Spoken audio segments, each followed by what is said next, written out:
Today,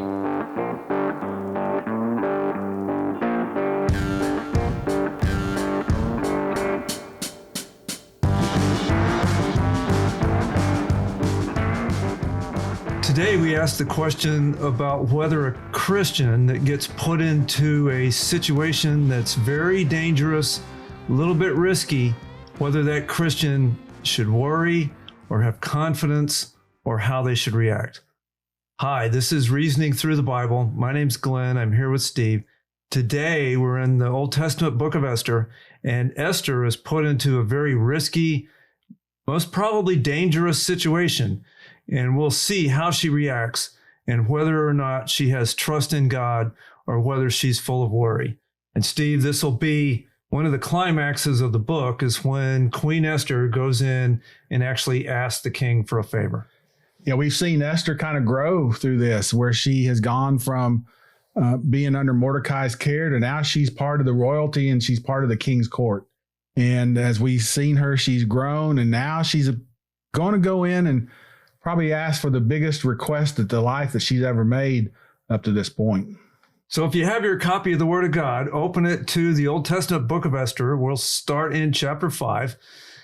Bit of review on our story that's happened up to this point. We've learned that the book of Esther is dealing with the providence of God. God providentially works out series of circumstances to accomplish his will, even though the people involved aren't really following, and in a lot of cases, very, very much not following God's commands or God's will. We have Israel that is in the kingdom of Persia, and they are controlling Esther's fate. She has been accepted as queen because the former queen, Queen Vashti, had refused a request from the king. So he gets rid of her and brings in, and she wins a contest. And so in each and every step along the way, we see God's hand providentially working behind the scenes to bring about God's purpose. Today, we're going to see where Mordecai has asked Esther to go in and make a request of the king. And Esther pushed back a little bit, saying, I haven't been asked to see the king. And if I just appear in there without being asked, and he has a choice, he either holds out the golden scepter, in which case I'm accepted, or he could order me executed.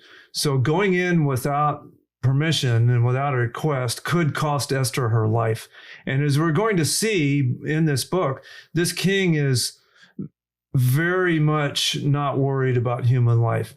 He holds very little regard for human life, as the rest of the book is going to show. So as we open chapter 5, we have Queen Esther, who's been fasting, and she's about to go before the king.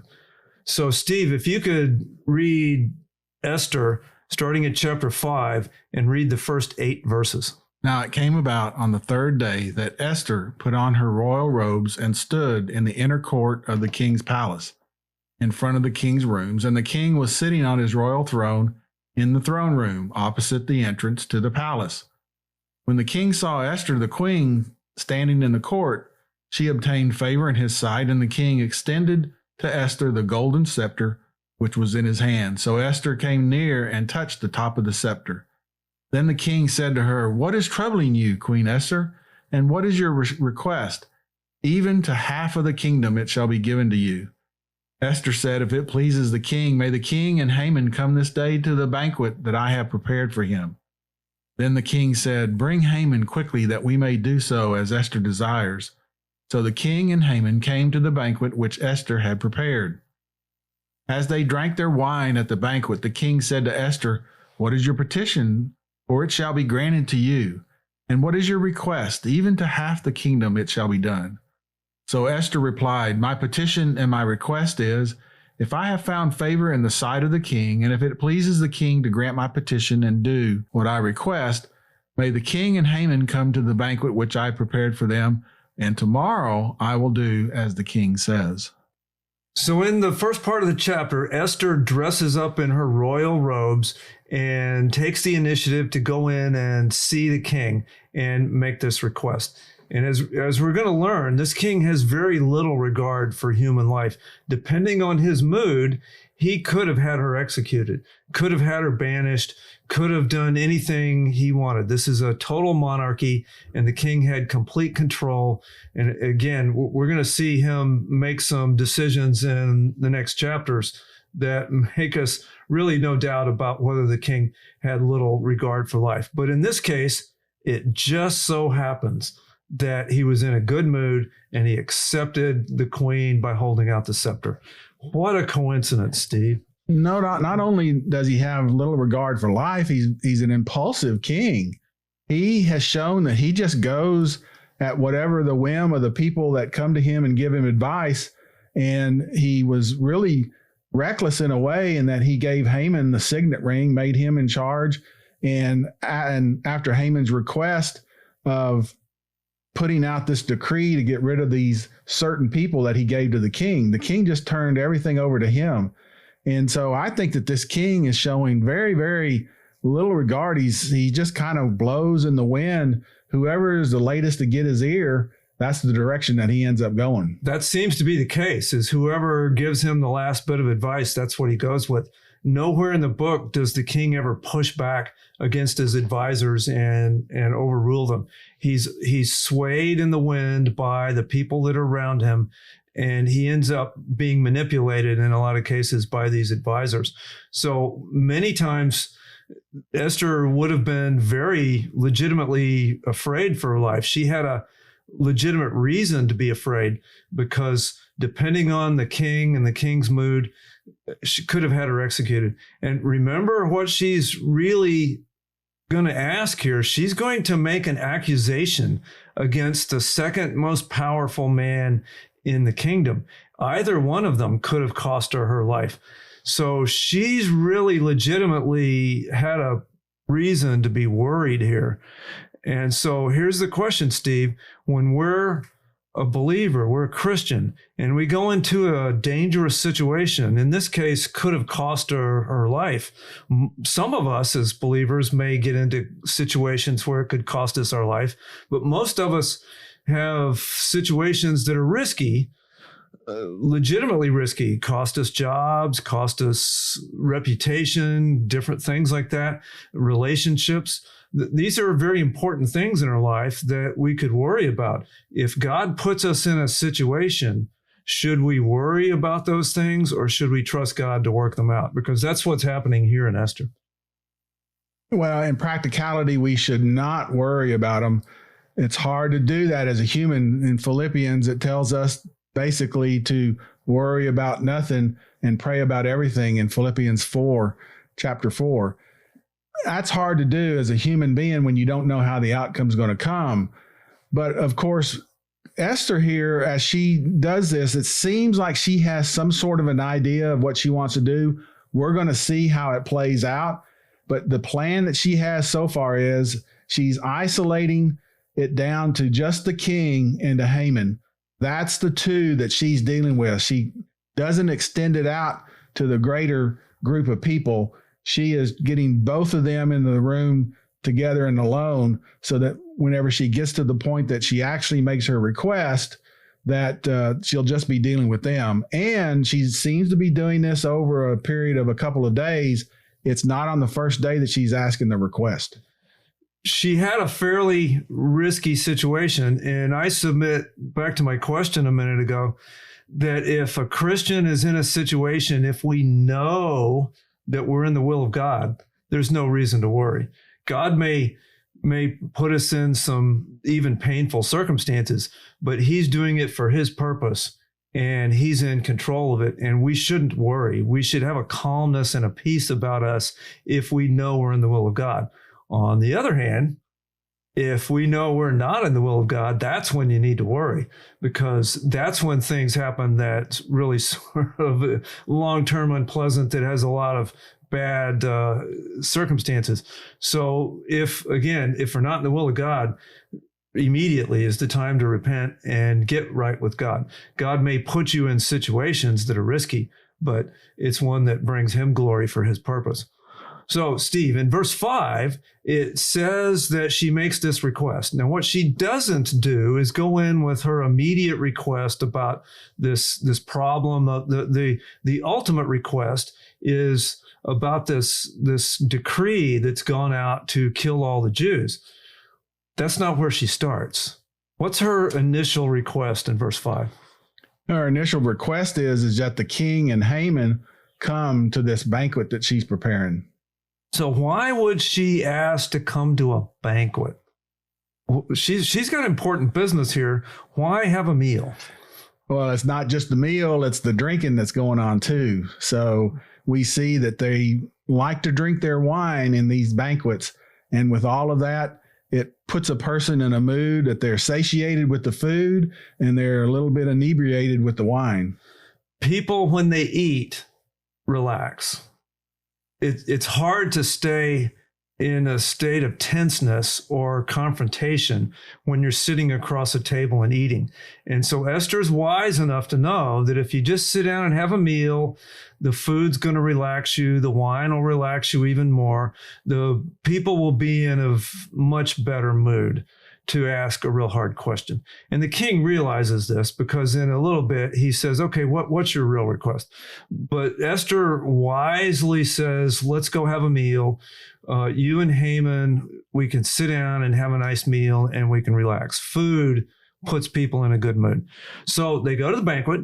The king asks Esther what her main request is. And Esther says, if you come to the next banquet on the next day, then I'll tell you what the request is. Why would she add an additional day? This would make 2 banquets to ask him to.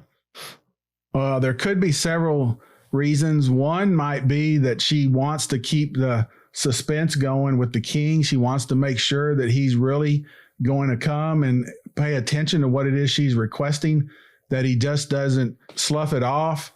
And what the request is, she knows that if he's going to come to the banquet the second day, that he's really interested in what it is her request. And I think it also shows that the request that she's going to ask is something that's important. It's not some petty request. It's something that has enough of a meaning that she's going to have 2 banquets related to it, 2 periods of this food. It's got to be a request that garners that much attention for her to ask for him to come back a second day. I agree. That would have gotten everybody's attention. Oh, this is an important request. The text doesn't tell us exactly why she asked for the second one. What it could have been was that she knew this was such an important request that an additional day with more food to relax them even more. It also could have been as simple as she lost her nerve. It could have been she got there again. This is really risky to make an accusation against the second most powerful man in the kingdom. And this is indeed risking her life. So it could have been she just got right up to it and couldn't bring herself to do it. And one more banquet would give me another day to screw up my courage. So we don't know. But what we do know is that because she waited one more day, there was a series of events that all fell into place. What a coincidence. It just so happened that over that next day, the king couldn't sleep. The king learned of the reward that had not been given to Mordecai.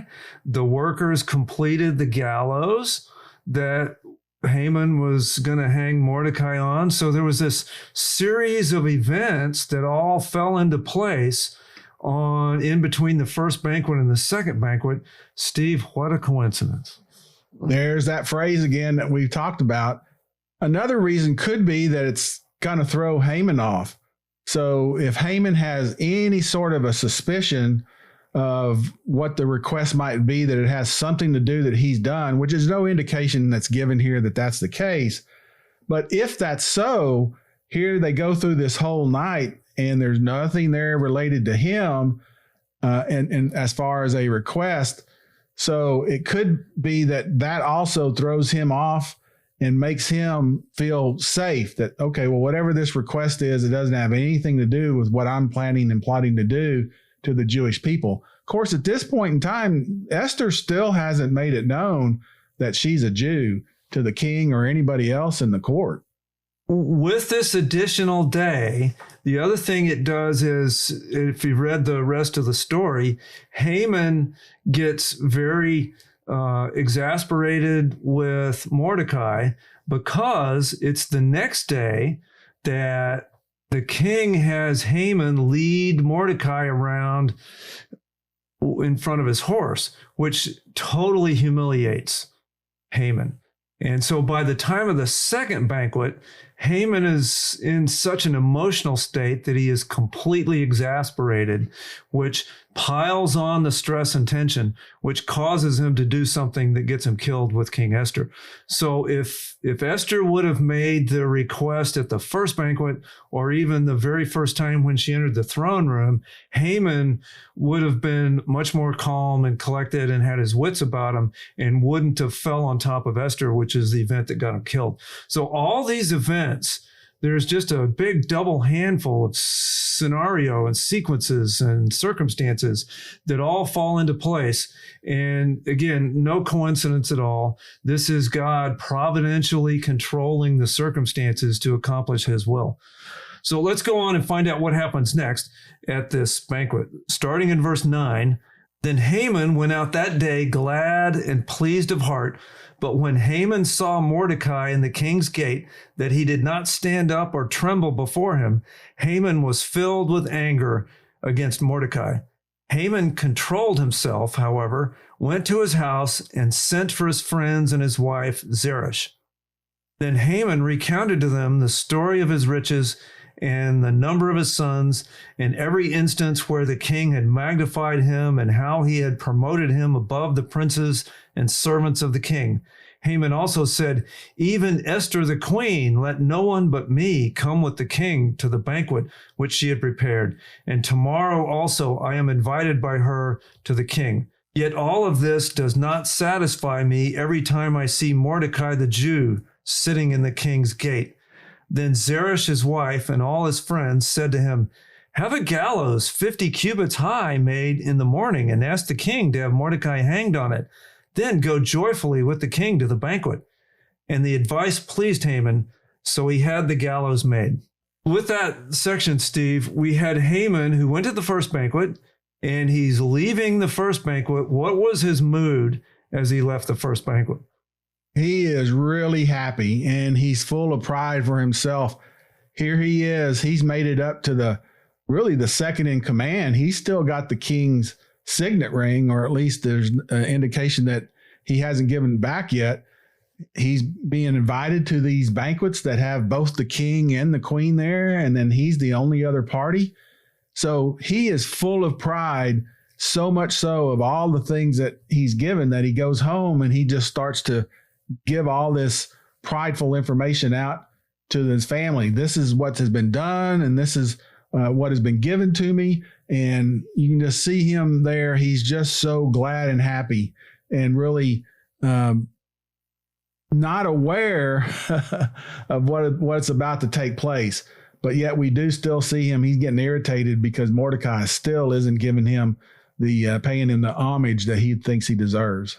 We see this man Haman with a lot of things that most of us would be envious to have. He has many, many good things in his life. He's got a wife and many sons. He's quite wealthy, as we learned earlier. He bribed the king with a tremendous amount of money. So he's got plenty of money. He's got a house. He is second in command of the king. The king had turned over his signet ring to him, which basically gives him all the authority to make commands.